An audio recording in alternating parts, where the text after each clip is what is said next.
Saviez-vous que plus d'1 million de personnes sont diagnostiquées avec un cancer de l'estomac chaque année dans le monde? Et le plus alarmant, c'est que plus de 70% de ces cas sont détectés trop tard. Ce que beaucoup ignorent, c'est qu'il existe des signes clairs qui apparaissent des mois à l'avance, mais qui sont souvent négligés. Et si je vous disais que connaître ces signes pourrait littéralement vous sauver la vie?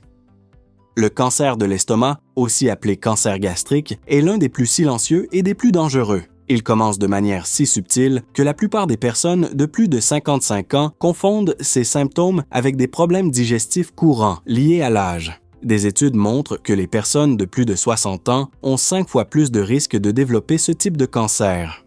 Le problème, c'est que lorsque les symptômes deviennent évidents, le cancer peut déjà être à un stade avancé. Les cellules cancéreuses peuvent s'être déjà propagées à d'autres organes, rendant le traitement beaucoup plus difficile.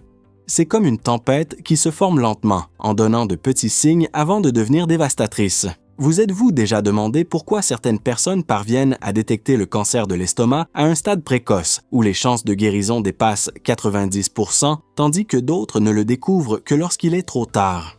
Quels signes étranges de notre corps ignorons-nous quotidiennement en pensant qu'ils ne sont que des effets de l'âge? Et comment pouvez-vous identifier ces signes avant qu'il ne soit trop tard? Restez jusqu'à la fin de cette vidéo pour découvrir les 8 signes les plus importants que votre corps pourrait vous envoyer en ce moment même. Avant de continuer, n'oubliez pas de vous abonner à la chaîne et d'activer la cloche des notifications pour recevoir plus de contenu qui pourrait sauver des vies. Laissez un commentaire pour nous dire de quelle région vous regardez. Nous adorerions mieux connaître notre communauté. Commençons par comprendre comment fonctionne le cancer de l'estomac. Imaginez votre estomac comme un sac composé de plusieurs couches de tissu. Lorsque nous mangeons, l'estomac produit des acides et des enzymes pour digérer les aliments. Le cancer commence lorsque des cellules de la paroi de l'estomac se multiplient de manière incontrôlée, formant des tumeurs. C'est comme si les cellules de votre estomac oubliaient comment fonctionner normalement et commençaient à se comporter de façon étrange. Au début, ces cellules anormales restent uniquement dans la couche la plus interne de l'estomac, appelée muqueuse. À ce stade, le cancer est facilement traitable. Mais avec le temps, ces cellules peuvent envahir des couches plus profondes et se propager à d'autres organes. Les médecins divisent le cancer de l'estomac en 4 stades. Au stade 1, le cancer est limité à la couche interne de l'estomac. Au stade 4, il s'est déjà propagé à d'autres organes distants. La différence dans les chances de survie entre ces 2 stades est impressionnante. Plus de 90% au stade 1 contre moins de 30% au stade 4. Maintenant, découvrons les 8 signes étranges qui peuvent indiquer un cancer de l'estomac. Soyez très attentifs, car connaître ces signes pourrait littéralement sauver votre vie ou celle de quelqu'un d'autre. Signe numéro 1. Sensation constante de ballonnement et d'inconfort dans la partie supérieure du ventre. Beaucoup de personnes de plus de 55 ans considèrent normal de se sentir ballonné après les repas. Mais si ce ballonnement est constant, même quand vous mangez peu, et surtout s'il est localisé dans la partie supérieure du ventre, cela peut être un signal d'alarme. Ce qui se passe, c'est que la tumeur dans l'estomac peut causer une obstruction partielle, rendant difficile le passage des aliments. C'est comme s'il y avait un obstacle sur le chemin, retenant tout et provoquant cette sensation de gonflement. Une étude menée par l'Université de Harvard a montré que 70% des patients atteints de cancer de l'estomac ont rapporté un ballonnement persistant jusqu'à 6 mois avant le diagnostic. Souvenez-vous, nous ne parlons pas d'un ballonnement occasionnel après un déjeuner dominical. Nous parlons d'un inconfort qui semble ne jamais disparaître complètement, présent presque tous les jours et qui ne s'améliore pas avec des remèdes contre les gaz ou pour la digestion. Si vous avez plus de 55 ans et que vous ressentez ce type de ballonnement depuis plus de 2 semaines, il est important d'en parler à votre médecin. Signe numéro 2, fatigue extrême ou faiblesse sans raison apparente. Vous sentez-vous extrêmement fatigué ces derniers temps, même sans effort physique? Se lever du canapé semble déjà une tâche difficile ou des activités simples comme prendre une douche ou préparer le petit déjeuner vous épuisent? Soyez attentifs. Cette fatigue extrême peut être un signe de cancer de l'estomac. Ce qui se passe, c'est que la tumeur dans l'estomac peut causer un saignement interne lent et constant. Vous ne voyez peut-être pas le sang, mais votre corps perd du fer avec ce saignement, ce qui mène à l'anémie. Et l'anémie provoque exactement cette sensation de fatigue profonde et inexplicable. Beaucoup de personnes de plus de 60 ans attribuent cette fatigue à l'âge, ce qui est une grosse erreur. Le vieillissement normal ne cause pas une fatigue extrême. Une recherche de la Société américaine d'oncologie a montré que 80% des patients atteints de cancer gastrique ont rapporté une fatigue inhabituelle jusqu'à 8 mois avant le diagnostic. Si vous remarquez que vous devez vous reposer fréquemment pendant la journée, que vous êtes essoufflé après avoir monté quelques marches ou que la faiblesse affecte votre qualité de vie, c'est le signe numéro 2 à ne pas ignorer. Votre corps vous demande de l'aide. Signe numéro 3. Perte de poids sans raison apparente. Perdre du poids sans régime ni augmentation d'exercice peut sembler un cadeau pour beaucoup, mais en réalité, cela peut être un signe sérieux que quelque chose ne va pas avec votre santé. Si vous avez perdu 5 kg ou plus au cours des 6 derniers mois sans aucun effort, soyez vigilant. Le cancer de l'estomac peut causer une perte de poids pour plusieurs raisons. D'abord, la tumeur peut affecter l'appétit en vous donnant moins envie de manger. Ensuite, elle peut interférer avec l'absorption des nutriments des aliments. Troisièmement, les cellules cancéreuses consomment beaucoup d'énergie du corps, augmentant votre métabolisme. C'est comme si le cancer était un invité indésirable qui vole les nutriments et l'énergie destinés à votre corps. Une étude publiée dans le Journal of Clinical Oncology a révélé que 60% des patients atteints de cancer de l'estomac ont connu une perte de poids significative jusqu'à 1 an avant le diagnostic. Souvenez-vous, nous parlons d'une perte de poids sans effort, qui se produit même si vous continuez à manger normalement.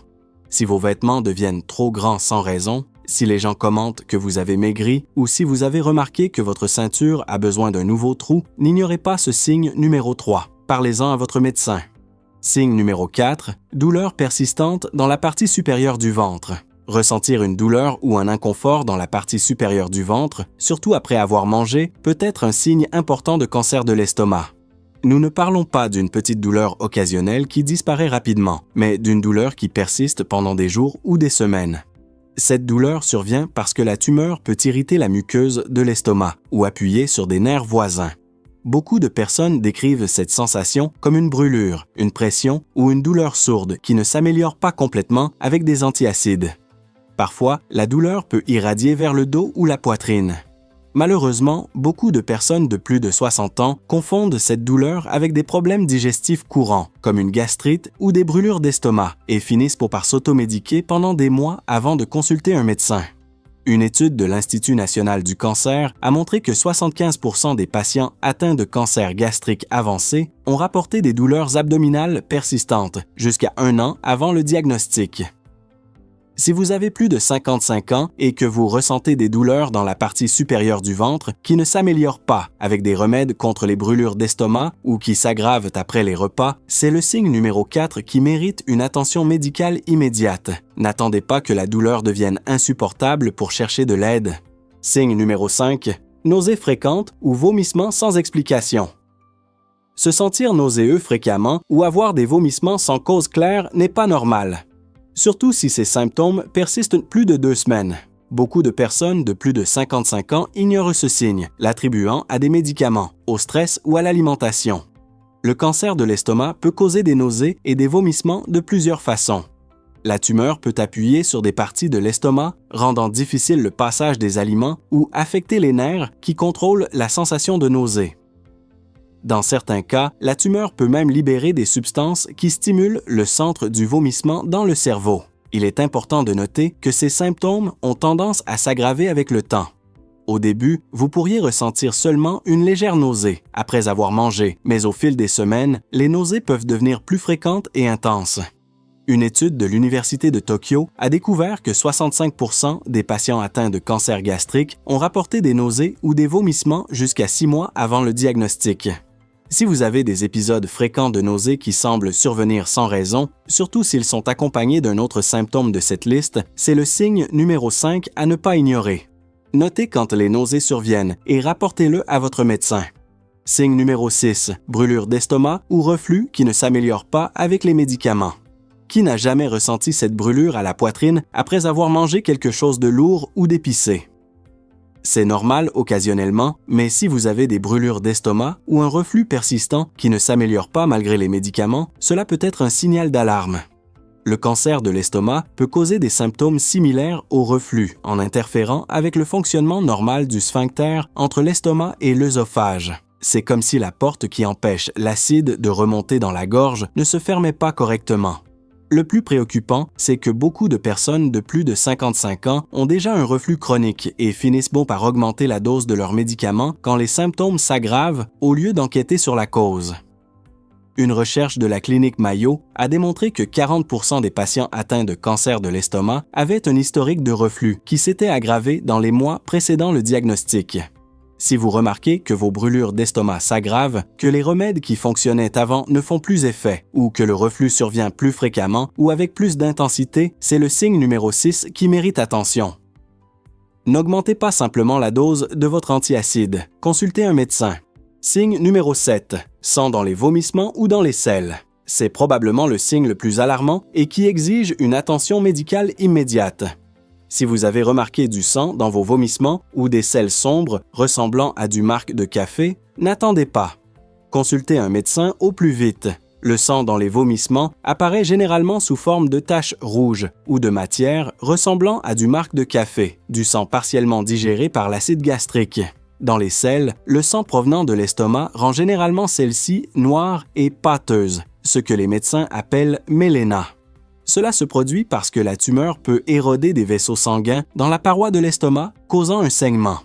Au début, ce saignement peut être lent et intermittent, mais il peut devenir plus grave avec le temps.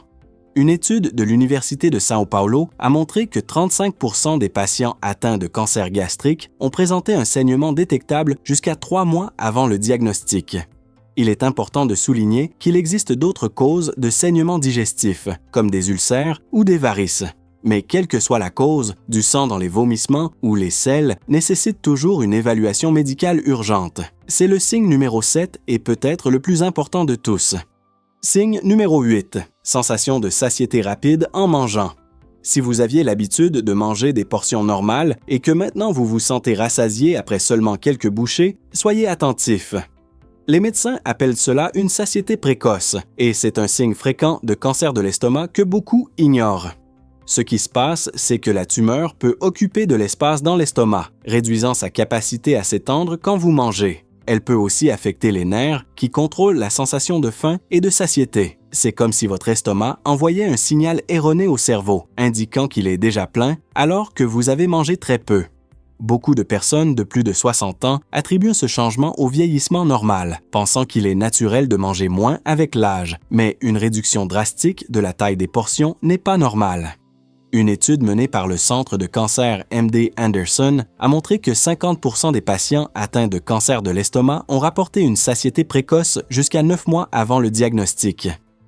Maintenant que vous connaissez les 8 signes étranges qui peuvent indiquer un cancer de l'estomac, parlons de ce qu'il faut faire. La bonne nouvelle, c'est que détecter le cancer à un stade précoce peut augmenter vos chances de guérison à plus de 90%. Voici ce que vous devez faire si vous avez identifié un ou plusieurs signes. D'abord, ne paniquez pas. Avoir un ou plusieurs de ces symptômes ne signifie pas nécessairement que vous avez un cancer. Beaucoup de ces signes peuvent aussi être causés par des affections moins graves et traitables. L'important, c'est de ne pas les ignorer. Deuxièmement, notez vos symptômes. Tenez un journal simple, en notant quels symptômes vous ressentez quand ils surviennent, ce qui semble les améliorer ou les aggraver, et depuis combien de temps ils sont présents. Ces informations seront très utiles pour votre médecin.